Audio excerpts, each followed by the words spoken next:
Hi hello ನಮಸ್ಕಾರ ಸ್ನೇಹಿತರೆ, welcome to Sweety creations.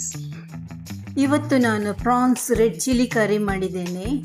ಇದರ ಟೇಸ್ಟ್ ಅಂತೂ ತುಂಬ ಸೂಪರ್. ಇದು ದೋಸೆ, ಚಪಾತಿ, ಇಡ್ಲಿಗೆಲ್ಲ ಒಳ್ಳೆ ಕಾಂಬಿನೇಷನ್, ಅನ್ನಕ್ಕಂತೂ ಸೂಪರ್ ಕಾಂಬಿನೇಷನ್. ಯಾವ ರೀತಿ ಮಾಡೋದೆಂದು ಬನ್ನಿ ನೋಡುವ. ಯಾರ್ಯಾರು ನನ್ನ ಚಾನಲನ್ನು ಹೊಸದಾಗಿ ನೋಡ್ತಾರೋ ಲೈಕ್ ಮಾಡಿ, ಶೇರ್ ಮಾಡಿ, ಸಬ್ಸ್ಕ್ರೈಬ್ ಮಾಡಿ. ಇಲ್ಲಿ ಪ್ರಾನ್ಸ್ ರೆಡ್ ಚಿಲ್ಲಿ ಕರಿ ಮಾಡಿದ್ದೇನೆ. ಅದು ಹೇಗೆ ಮಾಡೋದೆಂದು ಬನ್ನಿ ನೋಡುವ. ಮೊದಲಿಗೆ 1 kgಯಷ್ಟು ನಾನು ಸಿಗಡಿಯನ್ನು ಪ್ರಾನ್ಸನ್ನು ತೆಗೆದುಕೊಂಡಿದ್ದೇನೆ. ಅದನ್ನು ಸಿಪ್ಪೆ ತೆಗೆದು ಚೆಂದ ಮಾಡಿ ಕ್ಲೀನ್ ಮಾಡಿ ಇಟ್ಟುಕೊಳ್ಳಬೇಕು. ಇಲ್ಲಿ ನಾನು 20 ಬ್ಯಾಡಗಿ ಮೆಣಸನ್ನು ತೆಗೆದುಕೊಂಡಿದ್ದೇನೆ. ಅದನ್ನು ಬಿಸಿ ನೀರಲ್ಲಿ ನೆನೆ ಹಾಕಿದ್ದೇನೆ. ಅರ್ಧ ಗಂಟೆ ಕಾಲ ನೆನೆ ಹಾಕಬೇಕು. ಅದಕ್ಕೆ ಸ್ವಲ್ಪ ಹುಳಿ ಸೇರಿಸಿ ಸ್ವಲ್ಪ ನೀರು ಹಾಕಿ ನುಣ್ಣಗೆ ರುಬ್ಬಬೇಕು. ಸಣ್ಣಗೆ ಪೇಸ್ಟ್ ಆಗಬೇಕು. ಈಗ ಇದನ್ನು ಸಪ್ರೇಟಾಗಿ ತೆಗೆದು ಇಟ್ಟುಕೊಳ್ಳೋಣ. ಈಗ ಒಂದು ಪಾತ್ರೆ ತೆಗೆದುಕೊಂಡಿದ್ದೇನೆ. ಅದು ಬಿಸಿ ಮಾಡಿ ಅದಕ್ಕೆ 2 ದೊಡ್ಡ ಚಮಚದಷ್ಟು ತುಪ್ಪವನ್ನು ಸೇರಿಸ್ತಾ ಇದ್ದೇನೆ.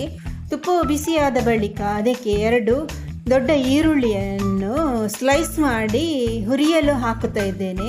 ಅದಕ್ಕೆ ಸ್ವಲ್ಪ ಕರಿಬೇವಿನ ಎಲೆಯನ್ನು ಕೂಡ ಸೇರಿಸ್ತಾ ಇದ್ದೇನೆ. ಇದು ಗೋಲ್ಡನ್ ಬ್ರೌನ್ ಬರುವ ತನಕ ಫ್ರೈ ಮಾಡಬೇಕು. ಗೋಲ್ಡನ್ ಬ್ರೌನ್ ಆಯಿತು. ಸ್ವಲ್ಪ ಈರುಳ್ಳಿಯನ್ನು ನಾನೀಗ ಸಪ್ರೇಟಾಗಿ ತೆಗೆದಿಟ್ಟುಕೊಳ್ತಿದ್ದೇನೆ. ಈಗ ಹುರಿದ ಈರುಳ್ಳಿಗೆ ನಾನು ಕ್ಲೀನ್ ಮಾಡಿಟ್ಟ ಪ್ರಾನ್ಸನ್ನು ಸೇರಿಸ್ತಾ ಇದ್ದೇನೆ. 1 kgಯಷ್ಟು ಪ್ರಾನ್ಸನ್ನು ಕ್ಲೀನ್ ಮಾಡಿ ಇಟ್ಟುಕೊಂಡಿದ್ದೇನೆ. ಅದನ್ನು ಇದಕ್ಕೆ ಸೇರಿಸಿ 2 ನಿಮಿಷಗಳ ಕಾಲ ಹುರಿಯಬೇಕು.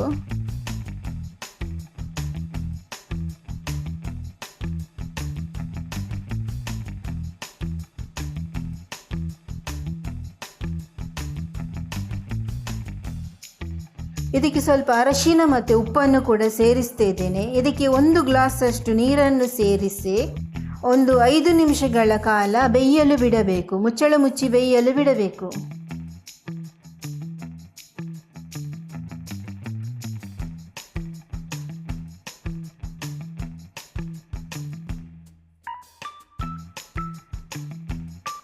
ಈಗ 5 ನಿಮಿಷ ಆಯಿತು. ಪ್ರಾನ್ಸ್ ಒಳ್ಳೆ ಬೆಂದಿದೆ.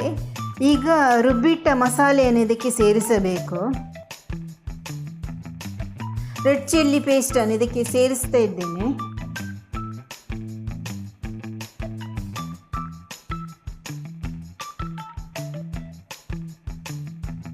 ಅದೇ ಮಿಕ್ಸರ್ ಜಾರಿಗೆ ಸ್ವಲ್ಪ ನೀರನ್ನು ಹಾಕಿ ಈ ಪೇಸ್ಟಿಗೆ ಹಾಕ್ತಾ ಇದ್ದೇನೆ. ಈಗ ಇದನ್ನು ಮುಚ್ಚಳ ಮುಚ್ಚಿ ಒಂದು 5 ನಿಮಿಷಗಳ ಕಾಲ ಬೇಯಲು ಬಿಡೋಣ. 5 ನಿಮಿಷ ಆಯಿತು. ಎಲ್ಲ ಮಸಾಲೆ ಒಟ್ಟಿಗೆ ಚೆಂದ ಮಾಡಿ ಬೆಂದಿದೆ. ಈಗ ಹುರಿದಿಟ್ಟ ಉಳಿದ ಈರುಳ್ಳಿಯನ್ನು ನಾನು ಇದಕ್ಕೆ ಸೇರಿಸ್ತಾ ಇದ್ದೇನೆ.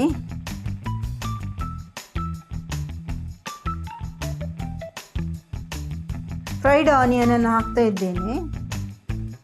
ಈಗ ನೋಡಿ ತಯಾರಾಗಿದೆ ನಮ್ಮ ಪ್ರಾನ್ಸ್ ರೆಡ್ ಚಿಲ್ಲಿ ಕರಿ. ಈ ವಿಡಿಯೋ ಇಷ್ಟವಾದಲ್ಲಿ ಲೈಕ್ ಮಾಡಿ, ಸಬ್ಸ್ಕ್ರೈಬ್ ಮಾಡಿ. Thank you so much. ಮತ್ತೆ ಹೊಸ ರೆಸಿಪಿಯೊಂದಿಗೆ ಸಿಗೋಣ. ನಿಮ್ಮ ಸಪೋರ್ಟ್ ಯಾವಾಗಲೂ ಸ್ವೀಟಿ ಕ್ರಿಯೇಷನ್ಸ್ ಜೊತೆ ಇರಲಿ. ಧನ್ಯವಾದಗಳು. ಈ ಕರಿಯನ್ನು ನೀವು ಕೂಡ ಮನೆಯಲ್ಲಿ ಮಾಡಿ ಟ್ರೈ ಮಾಡಿ ನೋಡಿ. ತುಂಬ ಇಷ್ಟಪಡ್ತೀರಾ.